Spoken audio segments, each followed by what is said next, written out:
ஒருவர் ஆண்டவருடைய அன்பால் ஈர்க்கப்பட்டு அவருடைய தியாகத்தை நினைத்தவராக தன்னுடைய மனதை அவருக்கு கொடுத்து அவர் கற்பித்த, அவர் உபதேசித்த அந்த உபதேசங்களை, சுவிசேஷத்தை விசுவாசிக்கும் போது அவர் தேவனுடைய ராஜ்யத்திலே, அந்த ஜீவ புஸ்தகத்திலே பெயர் எழுதப்படுகிறார்.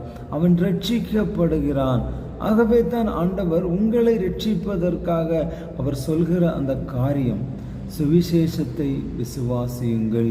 நீங்கள் சுவிசேஷத்தை விசுவாசித்து அவரை ஏற்றுக்கொண்ட போது உங்களுடைய பாவ உணர்வு தள்ளப்பட்டவர்களாக, பாவ உணர்வில் உந்தப்பட்டவர்களாக, இயேசுவே என்னுடைய பாவங்களை மன்னியும், என்னுடைய அக்கிரமங்களை மன்னியும், என்னுடைய மீறுதல்களை மன்னியும் என்று அவருடைய பாதத்தில் உங்களுடைய பாவங்களை அறிக்கையிட்டு நீங்கள் விட்டுவிட வேண்டும்.